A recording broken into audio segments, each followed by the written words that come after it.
Let me just give it another minute or so, let people. All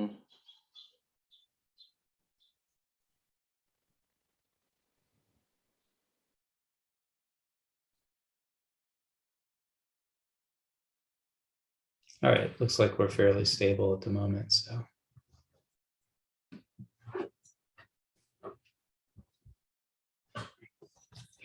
Welcome everybody to our second data visualization talk. We're really happy to have Guixing Wei today, who's a senior GIS developer and spatial scientist who works at the S4, the Spatial Structures in the Social Sciences at Brown. He provides a lot of technical and IT support to people doing GIS applications, and he leads the scientific advancement of spatial analytics and relevant research at Brown. He's done a lot of work with people from the School of Public Health, the medical school, and a lot of that collaboration has been translated into recent NSF and NIH grant proposals with applications in tracing marijuana users, analyzing human mobility data, assessment of accessibility. And recently, he's been doing a lot of work, obviously, with COVID-19 in Rhode Island. Today, he's going to provide an introduction to GIS, the mapping and spatial epidemiology and their applications in health research. There'll be a brief survey of common GIS techniques in health applications to showcase how health studies can benefit from spatial perspectives and geo-analytics. During his talk, Wei is also going to introduce S4 and Brown's GIS infrastructure and their support resources to the Brown community, so that this talk can not only just inform you, but also give you some tools and resources to be able to use if you're doing these kinds of studies. So let me turn it over to Guixing, and thanks very much for being here. And what we're going to do, I think, is I will monitor the chat, and we will. I'll let Guixing tell you how he wants to handle questions, but we'll leave some time at the end, certainly, for questions and discussion. Thank you so much, Chris, for having me, and thanks so much, for the wonderful introduction. So, hello everyone. I'm Guixing. I'm S4 like a senior spatial scientist, and today, Chris mentioned a lot about my research, but today it's not about my research. It's about like a kind of like the introduction about the GIS. It's kind of about like how you can use the GIS or mapping to help develop your like health research. So three things I want to cover in today's talk.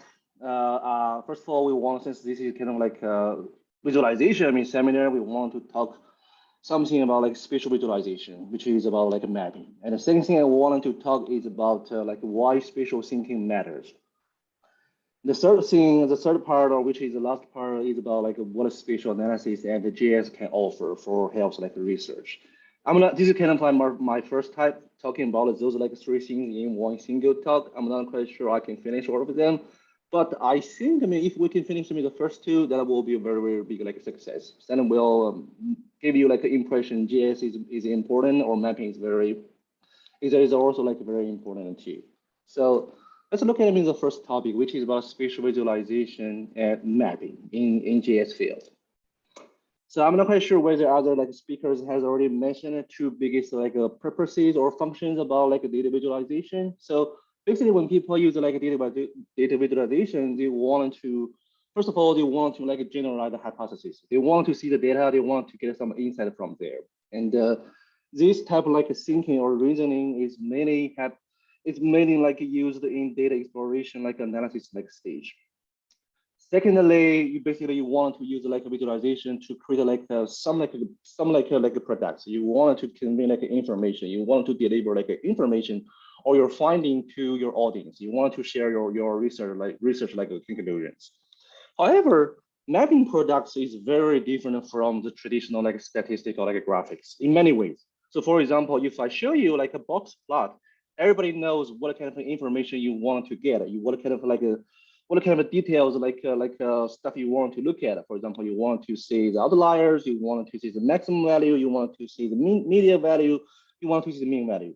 Everything gets the information correctly. Okay, there's nothing, which you can go with which you can go wrong. But with mapping, I would encourage you to use caution when you're trying to use mapping to generate like a hypothesis, or you want to communicate with your audience.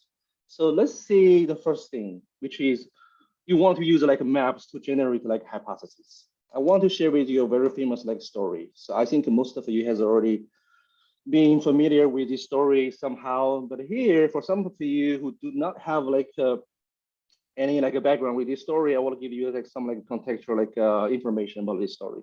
So back in 1854, outbreak of like a cholera happened in the central London around the Golden like Square. Okay, and a cholera like inquiry committee was appointed, trying to examine what's going on with this event. And John Snow is one of them. And by the way, I mean this map is very famous.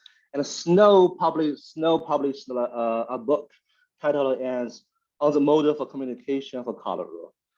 And during the book, I mean, he concluded like a desk about like a map. For example, if you look at it here, what he did is he represented each desk by a small bar, trying to represent, I mean, the incidences of a death. Okay. So for me as a health geographer, this is what I believe. I used to believe, or for many like people from like geography field, or probably for some of you from like a public health field, this is what you believe. We believe that Snow sat down one afternoon with a map of London, and then he started like marking the locations of the homes of those who had died during the outbreak. And from the marks on the map, Snow could see clearly there is a cluster in somewhere, which is around like Golden Square area. And if you keep looking at that map, and he clearly see what he clearly saw is there is a pump over there. That's kind of like his biggest like a difference between that area, I mean, against the rest of the areas. And more interestingly, if you look at the story, I mean, the version of what we believe is Snow in person went down to the Broad Street, which is the center of that square, and it's him who removed the handle of the pump. So this is, I mean, what makes, I mean, the story that is, I mean, that is very, very famous. This is also, I mean, the version, I mean, we like a health geographers to believe. I mean, when I was like a graduate student, this is a kind of like I believe, or this is kind of like the story I heard, I mean, in my first class from spatial epidemiology. But and also if you look at, I mean, the media, this is also, I mean, what is the public has been told. So if you look at, I mean, this story from I think it's from the New York Times or from another like media. So the title is "How Often Does a Map Change the World?" So basically, the public was told to believe, okay, it's a map. It's John Snow who saved the London during the outbreak of a cholera. Okay, so now let's look at, I mean, what really happened during the outbreak of a cholera. What did Snow really do during that period? So first of all, Snow, I want you to know, Snow did not draw a map until after the investigation was over. And Snow, the first time Snow showed, I mean, that a map was at a meeting, which is 3 months after the investigation. So he didn't use that map for any like reasoning. Okay, and also more importantly, he had his hypothesis regarding the transmission of the cholera way before the investigation. I mean, the London outbreak just provided an opportunity for him to test his hypothesis. Here, there is a big difference between the deductive thinking against inductive thinking. He didn't use a map to come up with any hypothesis at all. So what Snow really did is he undertook like a door-to-door interviews, trying to figure out, I mean, what's going on with those deaths. And he categorized, I mean, those death numbers by the water like supply company. And what he found is, okay, most of the deaths can be attributed to one water supply company. So this is the truth about the history. So now let's go back to this map again. Let's look at this map. Forget about me or the story or the like histories. I mean, if I just through this map in front of you, ask you to tell me what kind of insight you get from looking at this map. Okay, I mean, by the way, this green like line shows, I mean, the equidistant area, or you can think of, I mean, this people living in this area tend to go to this pump, the central pump here, I mean, to get water rather than going to the other areas. Okay, so if we just look at the locations of the deaths, those small bars, you can clearly see there is a cluster or there is like a hotspot in this area. Okay, and then if we go further, if we decided to relate the locations of those deaths or those bars to the locations of the pumps. I mean, by the way, there are other pumps outside of this area. I didn't show, those pumps, but if you just look at, this pump, you might be wondering, okay, probably something is going wrong with this pump. Okay, I mean, this is kind of like the pattern, or this is kind of like the information or the insight I got when I was like graduate student or when I was like in the class like a setting. And it's so convincing. It makes me to believe, okay, mapping or the visual evidence is so convincing. It is so powerful, and the spatial reasoning is so powerful. But what went wrong here? If we just use this node map for inference, what went wrong? I mean, something is not correct. Okay, so the biggest problem when you solely use like node map for inference is that map did not show the underlying population distribution. This is a big problem because you don't know how many people were living in here. What if I tell you most of the people? The only reason that most of the like deaths happen to here is because most of the people living here. It's because the population density is so high. So if I map, that information on the map. So how confident are you to see, okay, there's a cluster over there? Yes. So this is kind of like the biggest problem when you're trying to use node map for inference. Okay. Another problem with this map is this map only shows the locations of the pumps. What if I tell you it is still possible that there are other like putative like environmental factors that are causing the deaths, right? It's highly likely. And also instead of like showing like a bivariate like association, can the map show like a multivariate like association on the map? Probably not. That will make the map so busy. So now let's do a recap. So what kind of lessons you learn from using like node map? So first of all, I wanted to draw attention that for investigators in public health field, you should never use mapping products to generate a hypothesis. I know it's very dangerous to say never to use never, but in this setting, I would highly recommend you not to use like mapping products to generate a hypothesis. You can definitely use like the maps to refine your hypothesis. It's perfectly fine because the locational information definitely provides some like insight for your research. But if you do not have any like hypothesis at all, you just wanted to lay out a map, lay out of those like spatial elements, you're trying to get you to develop a hypothesis, it's quite dangerous. Okay. Secondly, mapping locations of cases or deaths, or if you just apply a clustering algorithm on the top like accounts without accounting for the underlying like heterogeneity of the population, it can be like very dangerous. It will give you like a very like misleading like conclusion. Thirdly, okay, this is about like a bivariate versus the multivariate like association. So the spatial distributions of the social demographic structures, occupational like patterns, and the environmental exposures are also very important for explaining the causes. It's the conditional correlation rather than correlation that matters. And unfortunately, a map cannot show so many like elements on one single product. That will just make the maps so busy. And nobody will grasp anything that is important from the maps.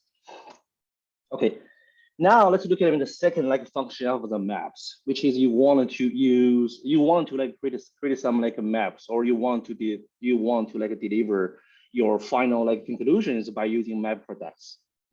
So here is a list of types of maps that are often used in health like applications: point maps, simple maps, contour maps, and Choroplex maps. Let's look at. Definitely there are more than maps here, but those four are most. I think they are most like commonly used like maps. In public health like fields. Okay.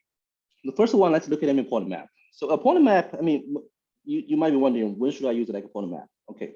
So a point map, it can be used, I mean, to show the locational information of a features. So basically you want to show people the spatial distribution of a cases or disease, or cases of a disease or the deaths, or deaths like death incidences, okay? And the point maps of health data are frequently used to monitor the spread of infectious disease or the pattern of crimes. And it can be very useful in identifying like potential like disease outbreaks.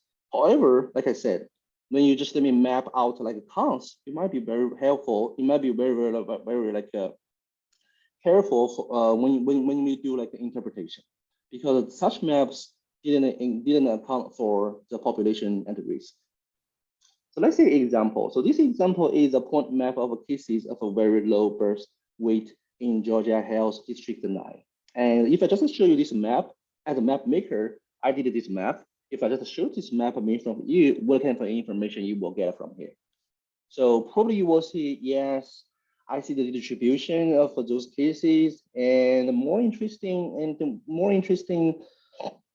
what is more interesting is I can clearly see there is a cluster or hotspot or hotspot, whatever term you want to use to define. Something is happening over there. That's kind of like the information when you first time look at this map, okay? But is that really a real like cluster? So this map just shows, I mean, the locations of the cases. You don't know, I mean, the underlying population distribution.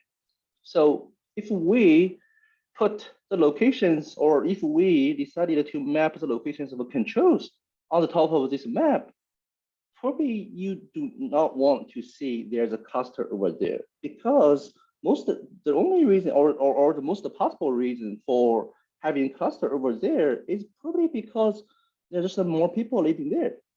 So that's kind of like information I want to give to you. So when you're if you decided to use like a point map to show the locations of the cases or the deaths, you might want to figure out a way to put on like an underlying population like information on the map too, trying to stop misleading people from interpreting, I mean, interpreting like clusters. But the problem is, if you decided to put, if your disease or if the disease of interest is not a rare disease, okay, your map will be very, very like busy, because you just put so many points on the map that nobody will grasp any information from a massive map. So a second type of maps that many people use in public health field, and also uses like a point or circles, is called a simple maps. So a simple map is different from the point map. Point map, you want to emphasize the locational information of cases. But the simple maps, you don't care about, I mean, the locations of those things. You care about, I mean, the attributes associated with those points, or those symbols. So, and there are two types of simple like maps under this category. One is called a proportional simple map, and the other one is graduated simple maps. The difference between those two is whether you want to classify your data into groups or not. So let's see some examples. So this is a map about the COVID cases in last 7 days from USA Today. It's very, very beautiful. It's very like visually like appealing. And this map is using proportional simple map. And this one does not, like I said, this one proportional simple map does not require you or map makers to classify your data into groups first. So if I simply ask you, can you tell me, I mean, the attribute information or the cases, I mean, associated with this circle? Probably you cannot tell me exactly, I mean, probably you cannot tell me the answer, because there's so much variation, I mean, in the sizes of the circles, but the appearance is still appealing. So, but for proportional maps are mainly used in interactive like maps. For example, I mean, you want to have like a web map in New York Times or in USA Today or in some website. People or map users don't need to rely on the legend. As you can tell, there's no legend here. We can simply like click on that circle and then to get the attribute information from the pop-up of the like dialog. Okay, you don't have any trouble using this map, because this is kind of like an interactive map.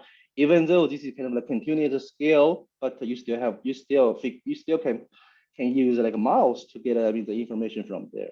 Another one simple map that is called a graduated simple map. This is the one that most like health practitioners, you use, because if you decided to make like a proportional simple map, and you put this map into your publication, it's really hard to read this map. So people cannot just read like continuous scales like effectively. What you can do is you can just classify or categorize or bring your data into groups. And when you map the data, you have only 4 different like sizes to represent, the categories or groups of their attributes. So if I just show you this map and then ask you, okay, what kind of attribute that this circle have, you can easily tell me the answer, because you can just relate the size to the legend and tell me the answer. Tell me which group, that area has a value, has what kind of a value over there. So if you want to make a map, paper map, if you want to have a map that will go to your publication, okay, so probably you want to develop or make like a graduated simple map rather than developing a proportional simple map. But proportional simple map is more visually appealing because it has continuous scale. Okay. Another type of maps that are commonly used for assessment study is called a contour or surface map. This kind of map are mainly used to represent the spatially continuously varying variables, for example, PM 2.5 or some other environmental factors. Okay, I'm going to show you some example here. So let's see.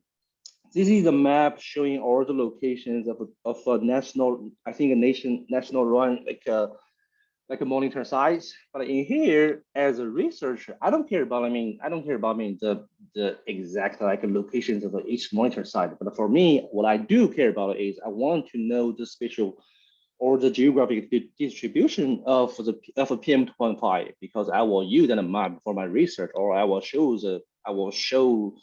people the geographic variation of PM 2.5. For me, the locational information of a monitor size is not that very important. So that's the place where you can create a surface map. So after you choose appropriate interpolation a method to fill the gaps between your data, you have the capability of creating a surface map. So if I just show you this map, this surface map, people or audience can clearly get the information about how a certain environmental factor varies in space, and then it will help you to develop your research. But on the video side, this map is very powerful. It's very interesting. There's nothing wrong with the surface map, but on the research side, I would encourage you to be very careful about the properness of the interpolation algorithm, because some algorithm does a good job, some algorithm does a bad job, and also in some cases you might be interested in getting the uncertainty of the interpolation. So some algorithm cannot give you that result.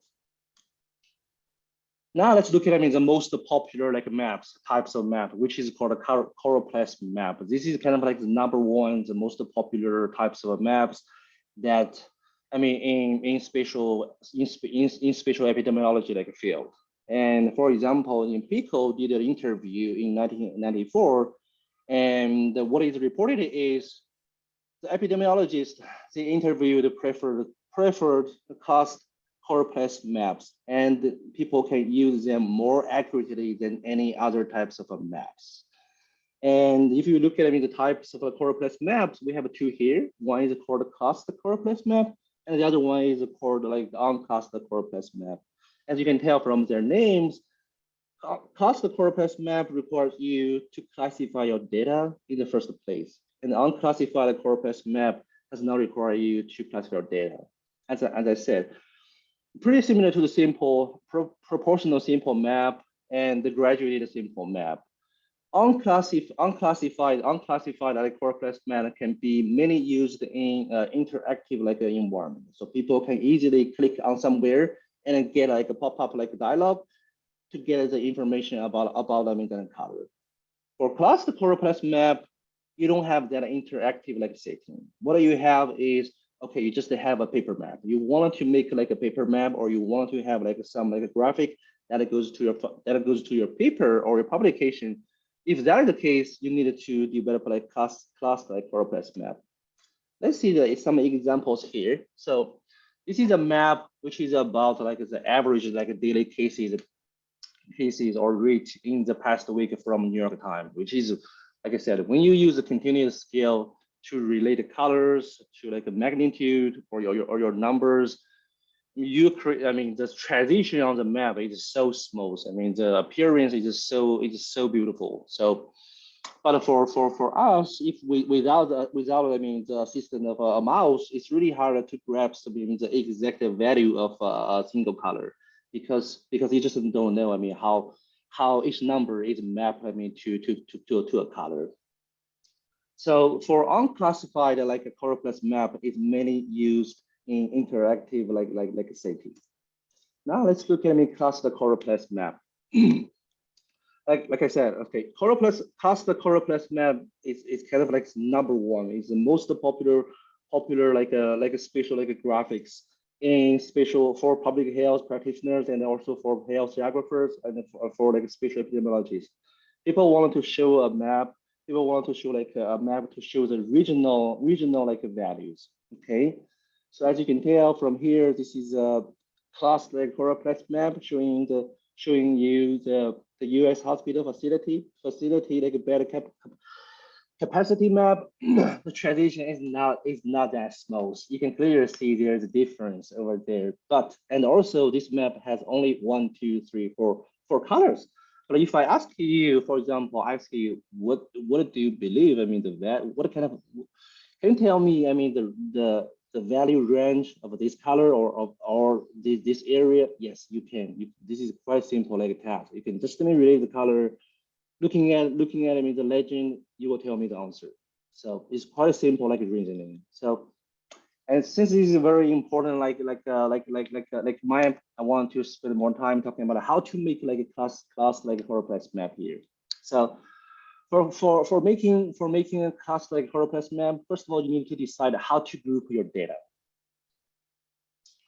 During here, you needed to come up with a number about how many groups you want your number to be binned, to be categorized. And then after you have a number in your mind, then you needed to figure out what kind of like data classification algorithm I want to use.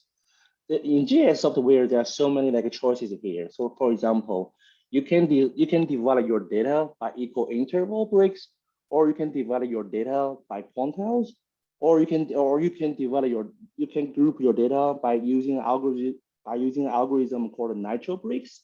What is natural breaks algorithm? So natural break algorithm is an algorithm in which data the differences between a group are minimized, and the difference between group are maximized. It's kind of like the natural like a breaks algorithm. How a natural like a break algorithm works. For public health practitioner, probably quantile classification is the most popular like choice.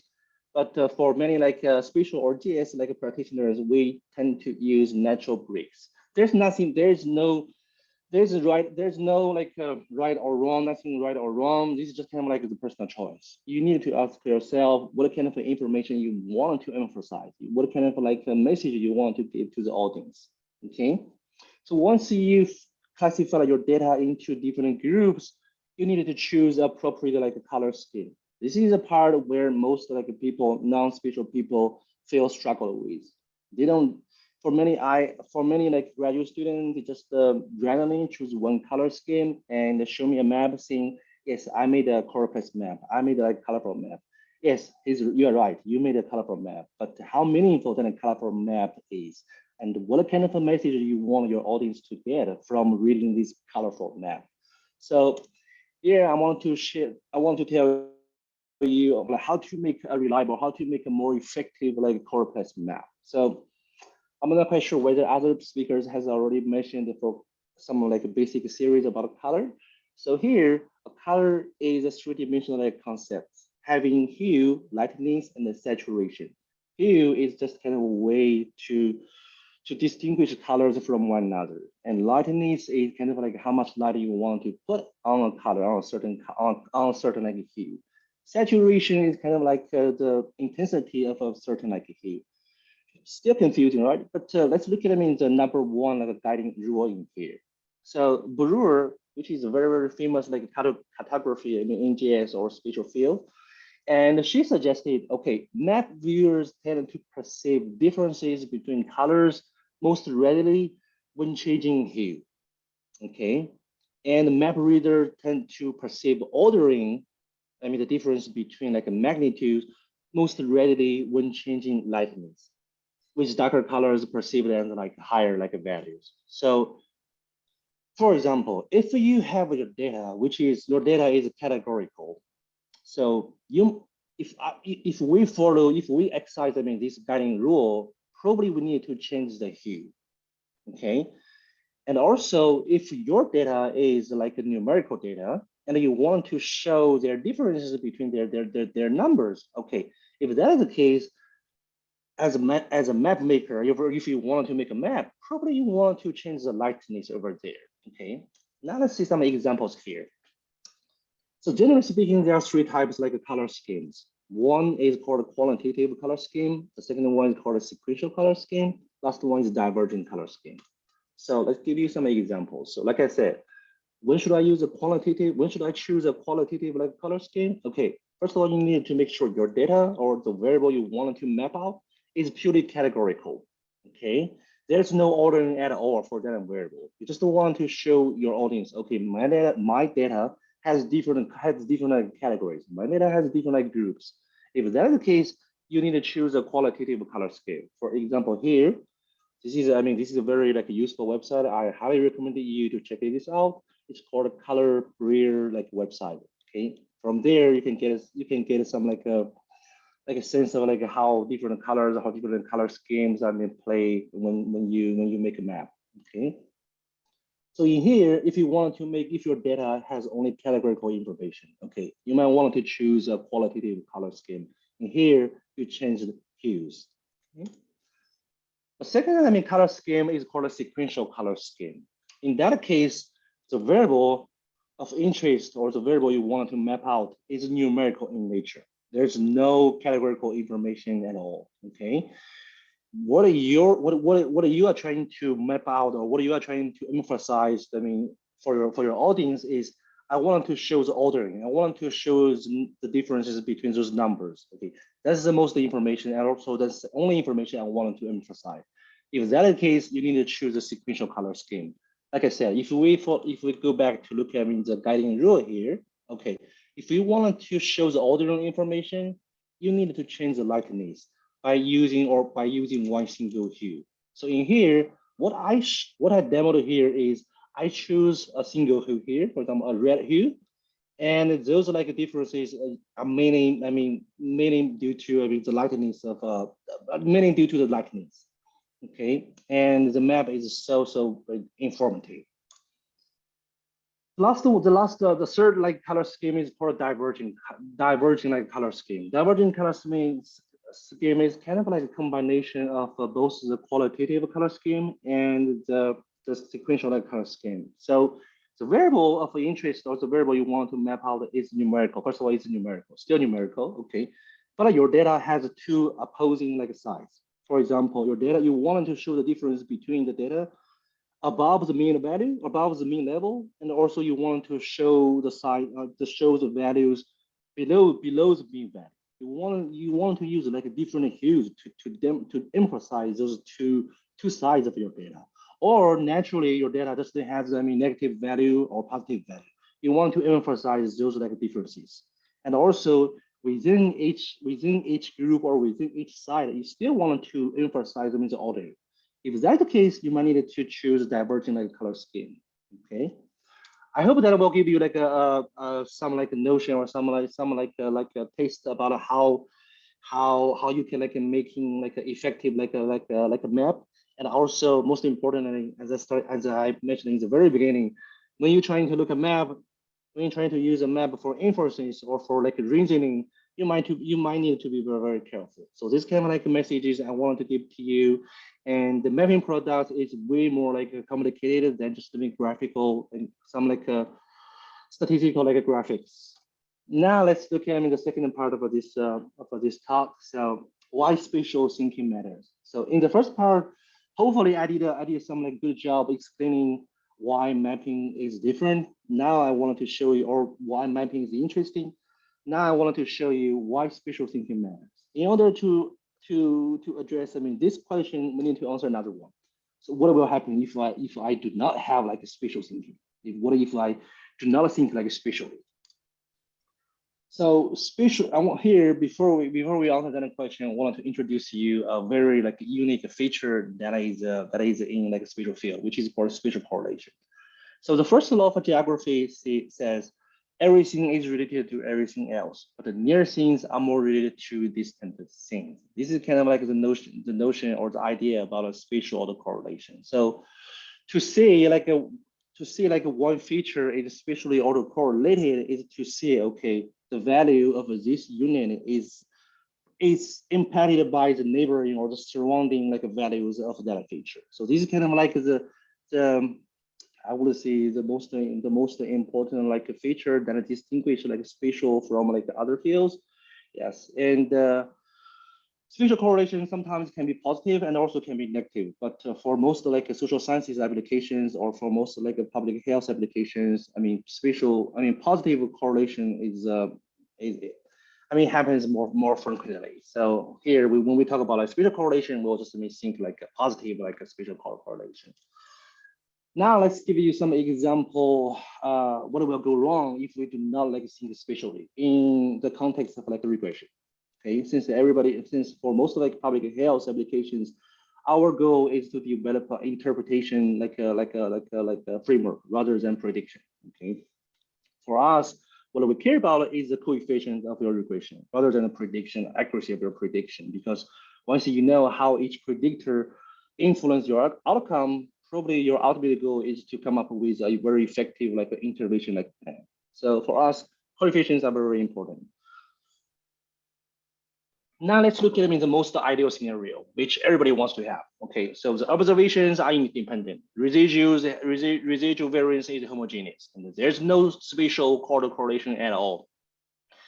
If here, I just let me show you some codes for some of simulation ideas. So in here we have two predictors, x1 and x2, and both are normally distributed, and also the error are normally distributed. Everything is perfect.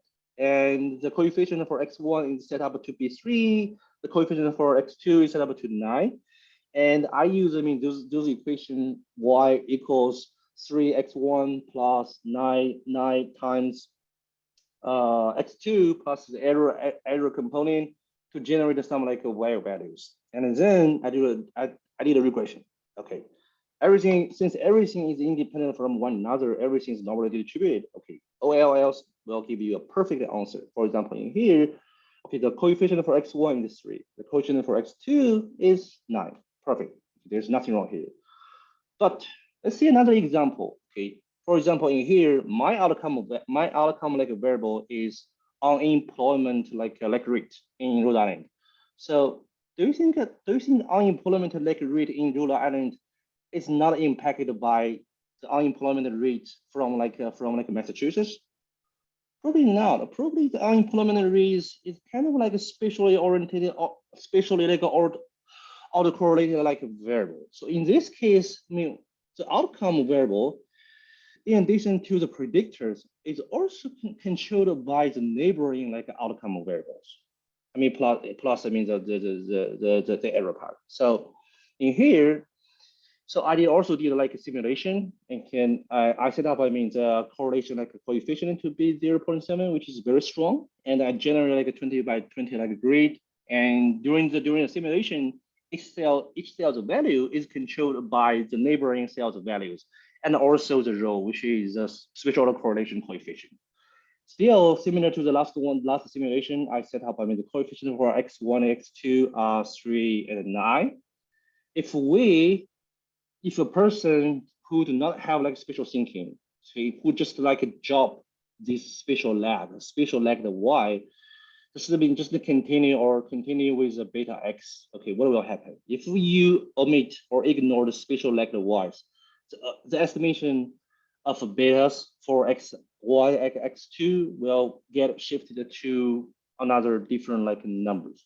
So that's kind of like a, so basically if you do not incorporate, I mean, those spatially correlated like variables, okay, your estimation is biased. So that's kind of like the information I want to emphasize in here. And that's only just one way spatial correlation impacts your regression. And there are also other ways, I mean, your regression will be wrecked. For example, if you do not consider all of the spatially correlated like predictors, or if you just forget, I mean, to check the spatial correlation in your residuals, probably your estimation is not accurate. And the result can be, for example, distorted like coefficient if it estimates. And your confidence interval might be not that accurate. And also, if you do some like diagnostic test on the residuals, you will have a higher chance of running into like a type 1 like error.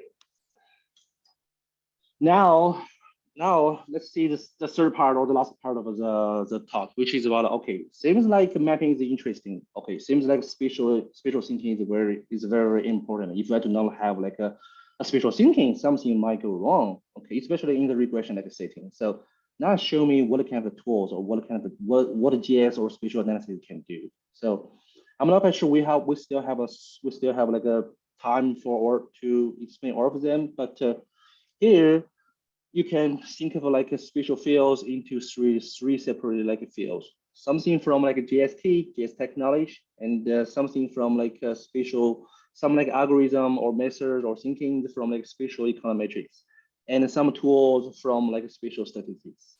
And okay, let's just do like a quick tour about like those like a method. So spatial queries might be the first or the biggest like operation that distinguish a GIS from any other like relational like database. So for example, here I'll do some like questions, then other relational database feel very hard to answer. But in GIS setting, those questions can be very easily like solved.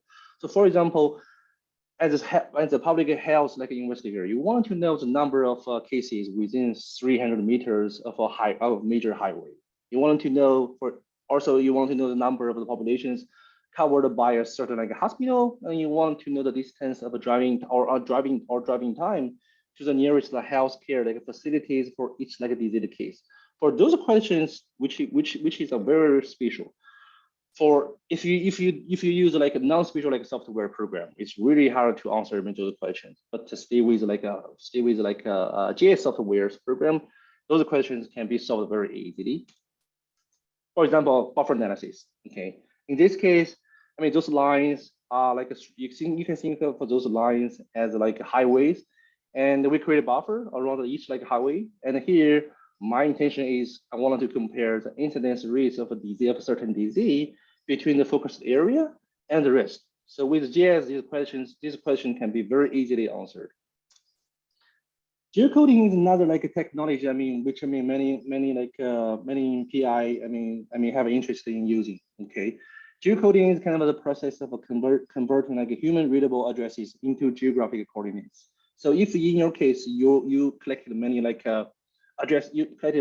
patients data, and if you look at those records, and you found that there is one record and then it has their address information, and then you want to turn this table into a point layer, into a point like a feature class. Okay, if that's the case, you might need to use like geocoding like a tool. But I know for many of you who are using like individual level data, probably using an online like geocoder is not appropriate. You're not allowed to use like online to put your data into online like environment. If that is your concern, we can help you to develop like a localized like a geocoder to help you to geocode your addresses data.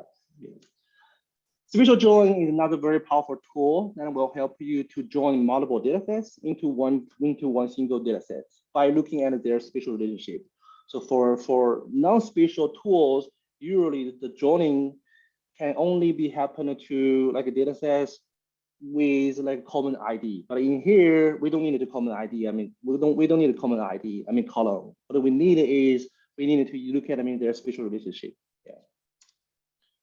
Measurement is kind of like the most like natural way of using the GIS. For in here, this is part of my research project. So what I did is I calculated the traveling times between towns and state-run COVID like testing sites. Okay, basically here you will have like a spatial like a matrix, distance matrix. Interpolation is another tool for explorer assessment studies. So in this case, what you have is you have monitor size information values from the monitor size, but in your case you want to have like a surface. If that is the case, you might need to use like spatial interpolation to create like a surface. And there are two types of like algorithm in GIS tool. One is called a deterministic tool, and the other one is called a probabilistic tool. For example, creaking. And the one biggest like advantage of using creaking is you will end up having like two layers. One layer having the predictive value, and the other one has the standard error like the layer information. If your interest is to do a lot of like simulation, definitely you want to take advantage of a standard error like layer. Spatial economics will provide many like tools for your regression. So like I said, okay, linear regression or OLS is not appropriate. How could I incorporate, I mean, those like a spatial like the Y, the spatial like the X, or how could I like take care of my spatially autocorrelated like residuals? Okay. And the first question you might be wondering is, how should I know my OLS regression model suffers from spatial autocorrelation issues? Okay. That question can be answered, I mean, by easily like a detection of a spatial autocorrelation on the residuals. And the one commonly used test is called modified Morenzi test, okay, which is designed to test the spatial autocorrelation in residuals. For some of you who tend to use ArcGIS, here I want to recommend you not to do that, because ArcGIS does not have this test. Even though it has a Morenzi test, but that test is not designed for testing the autocorrelation in residuals. Okay, so instead, just trying to use Gilda or try to use some other like other package for this test. Okay. And in here, two most like simple or easy to use like models are called spatial like model and a spatial error model. For spatial like model, you just may assume, okay, my outcome variable is impacted by the neighboring outcome variables. Okay.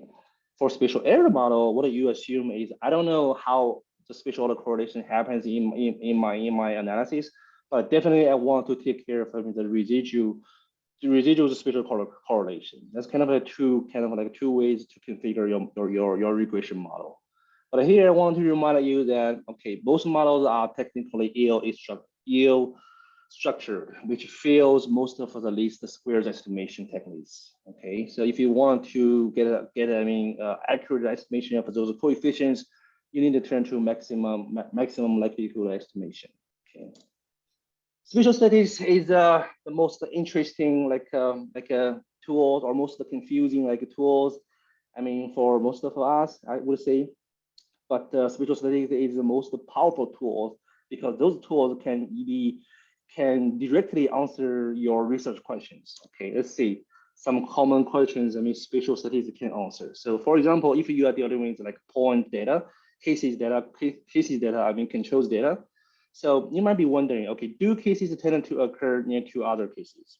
If you find a pattern over there, the pattern might be suggesting, okay, probably there is a infectious like agent over there or somewhere. Or if you are dealing with like a regional like count data, okay, you might be wondering, okay, if a particular area within your study region seems to contain a significant excess of observed cases, if you can find a significant excess of observed like read or cases, okay, perhaps that pattern suggests there's something wrong with environmental like risk factor. Okay. Also, if your ultimate goal is to come up with an effective like intervention strategy, okay, you might be wondering, okay, where should I go to apply my intervention like strategy? Okay, So the third type of a question you might be wondering about is where are the most on Euro collections of cases? You want to know where those clusters are in your study area. So to address those questions, we need to determine if the observed pattern or if the observed processes are on Euro compared to a null situation, a null hypothesis. So those kind of thinking suggest hypothesis testing approach. So like I said, for most of public health practitioners, we deal with two types of data: case control top point data or regional account data. This type of data is more common because for case control data, you have a lot of a computational analytic problem, and just cannot use those kind of data from or get those kind of data from a health institute. So since this is kind of a hypothesis testing approach, I wanted to give you an idea about what is the hypothesis for case control data. So for case control data, the hypothesis is, okay, I assume cases and controls share the same underlying process. And from a parametric setting or reasoning, the underlying process is modeled by a spatial point process with intensity parameter representing how often cases or controls occur. And certainly the locations are assumed to be randomly distributed.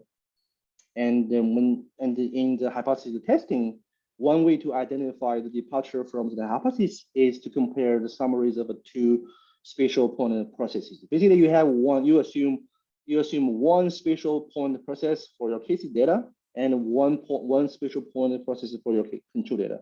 If you can find they are significantly different, okay, they have different mechanism. That's kind of the logic behind. And here is a list of some of the commonly used clustering or clustered method for case control data. I don't think we have time to illustrate any of them, but I want to say, unfortunately, most of them are not implemented in ArcGIS, okay, which is a very popular tool for in GIS field. If you want to use some of the tools in here, I would recommend you to look at other tools, for example, like a StatScan, or if you use R, want to go to look at the task view, which is called analysis of spatial data. Over there, you will see a lot of spatial epidemiology, algorithm over there. Null hypothesis for regional account data is kind of different from the null hypothesis we just saw for the case control data. So here, when you are dealing with the regional count data, your null hypothesis is all regions share the same constant risk.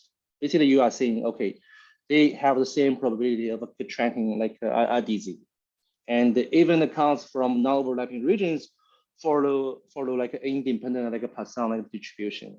And in terms of hypothesis testing, one way to do is, okay, you want to compare the observed counts against the expected counts. This is pretty similar to what you did in a goodness of a chi-square test. Okay, and another way to test them in the deviation, the deviation from the null hypothesis is to check their spatial autocorrelation. If you find a spatial autocorrelation in your data, basically you were saying, okay, my null hypothesis does not exist, does not hold, because I assume my data follows independent Poisson distribution. Yeah, it's kind of two ways of doing a hypothesis testing here. And here, this is kind of a list. This is not an exhaustive list of or the clustering or cluster method, but I want to give you a basic idea what kind of popular or most commonly used tools in spatial epidemiology field. And ArcGIS only implement the first two, and for most of them now you have to go to R or some other tools.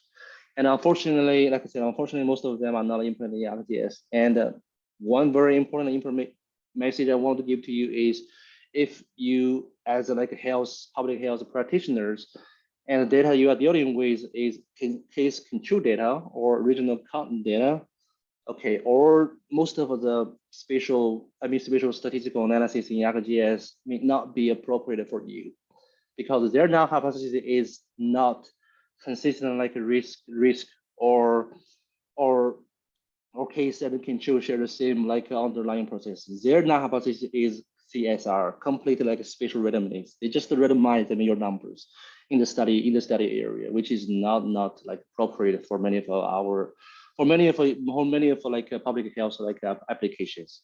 And also the distribution of the test statistics which ArcGIS uses is determined asymptotically, which means the n has to be very, very large.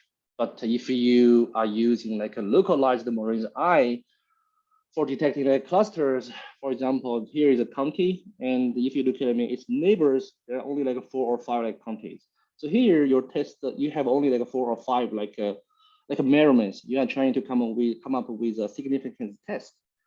I mean, the n, there's no way the n can be like large enough. So yeah, I think that's pretty much all the things I want to talk.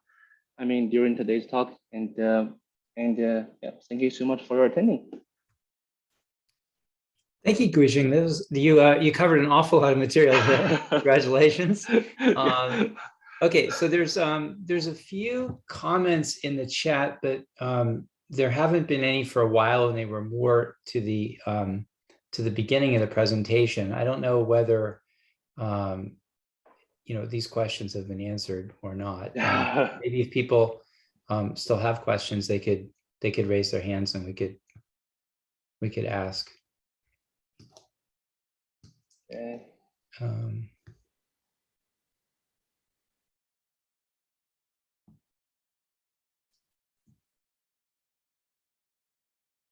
We have some other questions in the chat. Yeah, there were a couple about, for example, in the talk last week, Patrick talked about, or a couple weeks ago, we talked about how it's much easier to see linear depictions than sort of areas, and yet you're using circles and points, and so one of the questions was, well, is that sort of hard? Is it hard to compare different areas compared to different lengths of things? It's okay. Yeah, that's kind of like a very good question. So when you're trying to use like the size of the sample, okay, you want to relate the attribute to the radius of that circle, or you want to relate you want to relate like a number to the area of that circle. Right. For human beings, for our brains, we were designed to identify the differences from the errors rather than the radius. So when you're trying to use like a simple map, if you decided to make like a simple map, like a circle map, okay, probably you are not trying to relate the radius to your attribute value. You wanted to relate, the area of that circle to attribute value. So that's kind of a practice you might to excise. The notion you want to excise when you make like a simple map. So, but most of the people just relate, the radius, to the attribute values. Yeah. So, yeah. Yeah. All right. So there's a question here in the chat. Are the statistical methods you would avoid, but that people often want to use? I'm sorry, which one? Are there statistical methods that you would recommend avoiding, but that a lot of people use?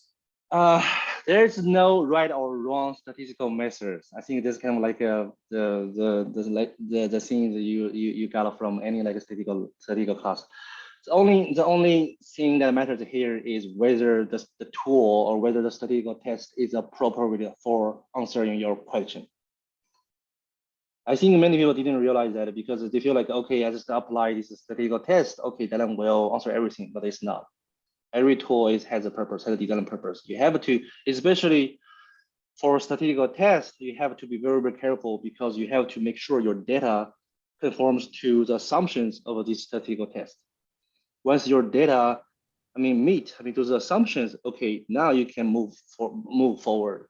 In many cases, right. in many cases, people do not, or for many people, they just do not care the assumptions. They do not look at the assumption of that tool. They just okay, dump the data into the tool and start doing analysis. Got some p-values, I'm happy.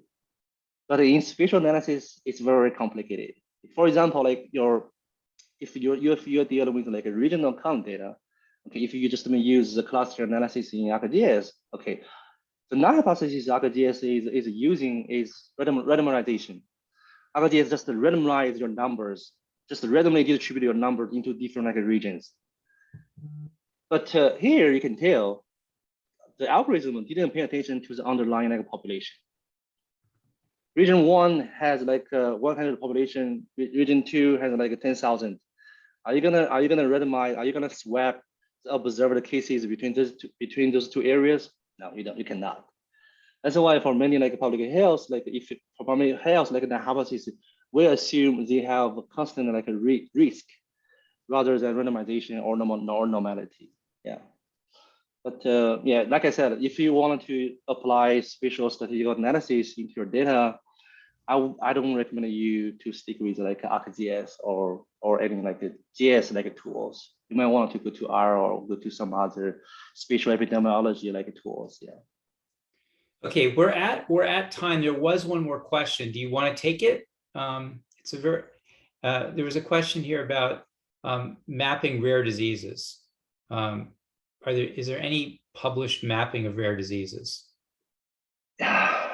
Publishing like in other words, like, you know, so there's a famous quote in Gelman's book on Bayesian data analysis where they show a map, and the inference is that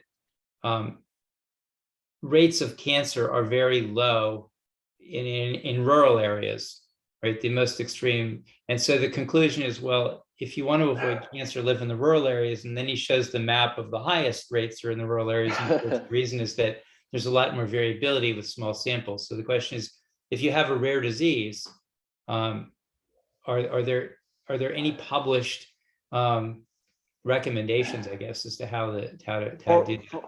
I think for mapping of like a rare disease, I don't think many like cartographers or many like prices are using like a statistical like a mapping, because some people they feel like suspicious of like a statistical mapping, because for rare disease, I mean, for example, like there's like a rare disease, I mean, the occurrence like one event can be simply due to like a chance. Right. It's if you want to have the confidence of saying there is a significant that's a significant like occurrence, you need to increase, or you need to extend your observational like a period, or you need to have large enough underlying population. So for mapping, I don't have a good answer, and also many people, they don't trust the statistical mapping. But on the analysis side, definitely there are many tools or algorithm, I mean, that are paying attention to the variability or the uncertainty of those rare disease. Yeah. Right. Okay.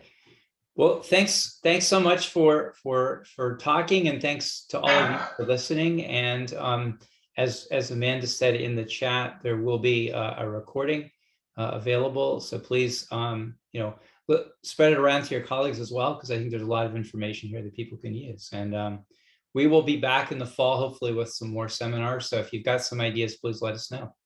Yeah, cool. Yeah. All right. Thanks for inviting me. Yeah. Yes. Enjoy Enjoy the day, everybody. Bye-bye. Bye-bye.